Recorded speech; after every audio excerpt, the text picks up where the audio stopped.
Boa noite. O Nacional regressou aos bons resultados. Está agora no 7º lugar da tabela classificativa da Primeira Liga. O momento desportivo pode ser de crescimento, mas o momento financeiro é de recessão para a maioria dos clubes madeirenses. O Nacional é um dos clubes que tem mantido alguma discrição na reivindicação dos apoios do Governo, que estão em atraso. Vamos saber porquê com o nosso convidado de hoje, Rui Alves, presidente do Clube Desportivo Nacional. Muito boa noite, Sr. Engenheiro. Qual é a razão desta discrição?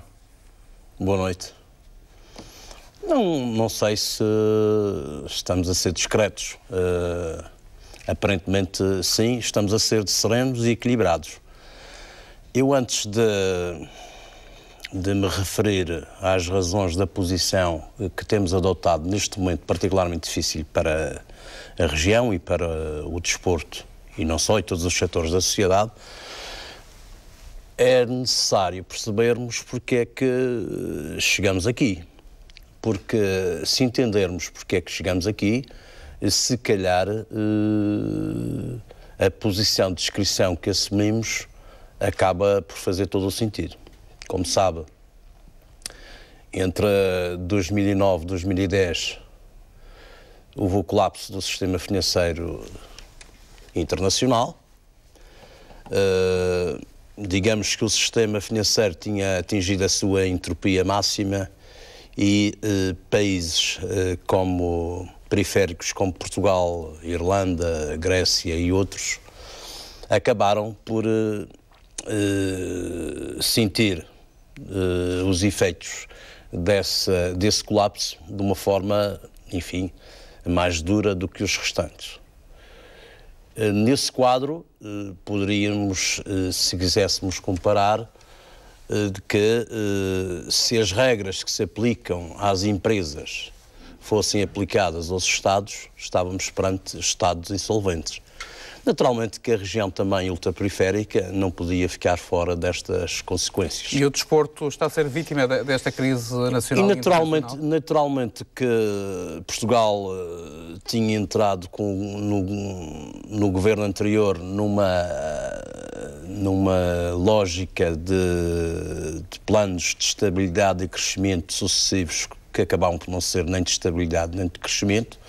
Viemos a ter eleições com uma mudança de governo e viemos a ter uma intervenção externa na nossa economia que nos impõe regras boas ou más, isso iremos ver, mas são as possíveis.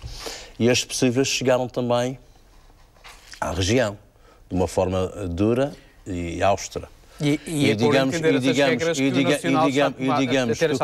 digamos que o conhecimento desta situação, pese embora estejamos num quadro de grande responsabilidade por parte de quem dirige uma atividade profissional, até porque parece que do ponto de vista estrutural, é assim que tem que ser, de certa forma, mas há um órgão que nisto parece um pouco externo à própria realidade, que é a máquina fiscal. E a máquina fiscal, independentemente do cumprimento das obrigações por parte do Estado ou da região perante os seus prestadores de serviços ou instituições nas quais o Governo assume responsabilidades, ela existe em paralelo e digamos que as regras do seu funcionamento nada têm a ver com situações de grande dificuldade por parte do Governo ou da região assumir os seus compromissos. E aqui reside, porventura, talvez, o maior problema na responsabilidade que um presidente do clube tem de gerir estes momentos. Isso quer dizer que a máquina fiscal está a ser pouco compreensiva com os clubes? Ela tem regras próprias, digamos, poderia imaginar que os funcionários da administração fiscal e os responsáveis terão que ser um pouco uma espécie de robôs no quadro da legislação que existe e, portanto, por um lado, eles próprios têm que funcionar perante essa legislação. Essa própria legislação não prevê, digamos, compreensão perante incumprimento por parte do Estado. No fundo, você fica numa situação de, até porque se criminalizou muito a área tributária em Portugal, exemplo do que aconteceu do resto em toda a Europa, e não está previsto o incumprimento por parte do Estado. Portanto, o incumprimento por parte do Estado coloca as empresas, as instituições perante incumprimentos perante a administração fiscal e ficam quase que num beco sem saída. E aí, de facto, reside o maior problema. Depois, neste quadro, nós temos procurado, junto com os nossos parceiros, sponsors e instituições bancárias com quem trabalhamos, digamos, alguns acordos de financiamentos intercalares, porque as instituições financeiras também têm conhecimento que existe, neste momento, o clube é criador da região na ordem de 1,5 milhão de euros e que, naturalmente, sendo a região uma pessoa de bem, mais cedo ou mais tarde terá que honrar os seus compromissos e, eventualmente, se o Nacional, neste quadro, tiver encargos financeiros adicionais por via do recurso ao crédito, naturalmente também que existem mecanismos legais de, e já sabe quando é que vai acionar o Governo no sentido... 1,5 milhão de euros? Como lhe disse, não sei, mas naturalmente que aquilo que sei e aquilo que a opinião pública em geral conhece é que neste momento está o Governo Regional a ultimar a entrega, digamos assim, da lista dos seus compromissos. Após a aprovação do Orçamento Regional, estará em condições de a República, no quadro do protocolo de assistência financeira, disponibilizar os meios para o Governo poder honrar os seus compromissos. E, portanto, estamos a falar em prazos relativamente curtos. Para nós longos, quando não temos tesouraria e quando temos responsabilidades nestas áreas, como há dias disse um responsável que neste momento muitas vezes quando um responsável produz qualquer opinião para a opinião pública, pode ser acusado de, neste mau momento, parecer que pretende abandonar as suas funções e responsabilidades, mas a verdade é que nós temos que planear a nossa vida anual tendo em conta esse tipo de responsabilidades. E não há gestão nenhuma. E é por compreender esta conjuntura que mantém o silêncio, me impeça de ter que pagar a Segurança Social no dia 10, os impostos no dia 20 e os salários no dia 30. E isto, independentemente de qualquer gestão e qualquer estratégia de gestão que eu tenha. Como classifica a situação financeira do Nacional? Eu quero lhe dizer que estou a completar 18 anos de presidência da direção e nunca vivi nenhum bom momento. O pior, naturalmente, foi o início. Por que razão? Porque o clube tinha chegado, digamos, quase a um ponto sem retorno nas áreas financeiras, sem projeto desportivo e sem condições financeiras para grandes planeamentos.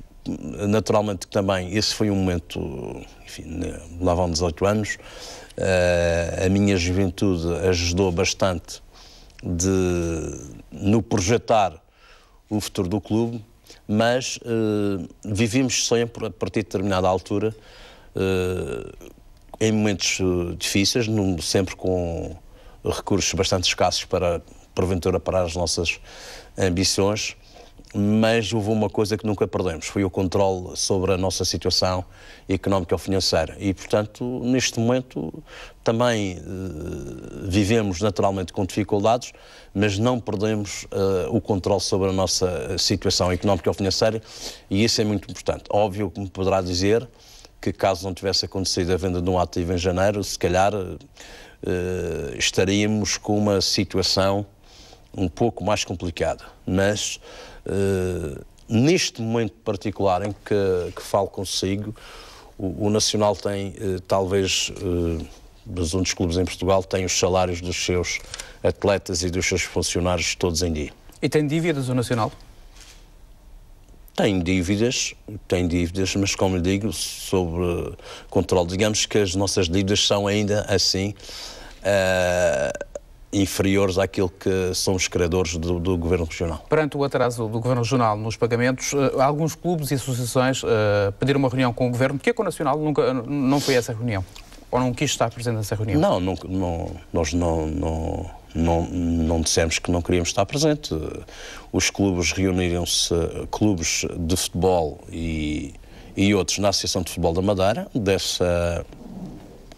Dessa reunião foi eleita uma comissão. Os clubes presentes não elegeram o Nacional naturalmente que não poderia estar representado na comissão. Uma questão democrática, digamos assim, se quiser. E agora, perante esta anunciada descida de 15% dos apoios ao desporto, está preocupado com essa realidade, com essa eventual perda de ajuda financeira? Vamos ver. Aí, o que me preocupa, e disso vai depender a minha continuidade a partir de junho, à frente do Nacional, o que me preocupa não é pensar em 15% de redução. Porque, como sabe, os governos devem ter, relativamente ao seu orçamento, disponibilizar, até por imperativos constitucionais, uma determinada verba para o desporto. E preocupa-me é que se eu pretender fixar uma determinada percentagem do orçamento para o desporto e se eventualmente no momento atual a verba que a percentagem é um pouco superior àquela que eu entendo ser a necessária e portanto daí resultar a necessidade de reduzir em 15% as verbas destinadas ao desporto. O que me preocupa é o método que eu vou utilizar. Isto é, se eu pegar no atual sistema desportivo e no financiamento feito pelo Orçamento Regional ao desporto, e se começar a reduzir 15%, como sabe, há aqui os 15%, é uma fragilidade de comunicação, digamos, porque se 1/3 do que é financiado pelo Orçamento Regional se destina a encargos com bancários decorrentes da realização de infraestruturas, essa verba, obviamente, não vai ser alterada, ou sendo alterada, pressupunha uma renegociação com as entidades bancárias e eventualmente com aumento de prazo, diminuindo, digamos, os encargos da dívida anual, poderia ser feito.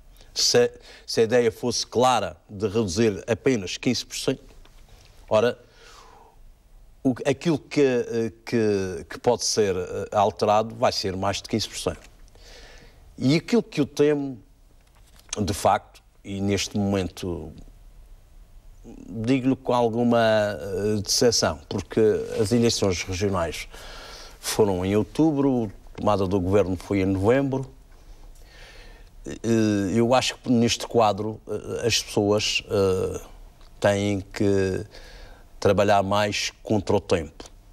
E o tempo, nesta situação, era bastante importante para o governo e para os clubes e os seus projetos.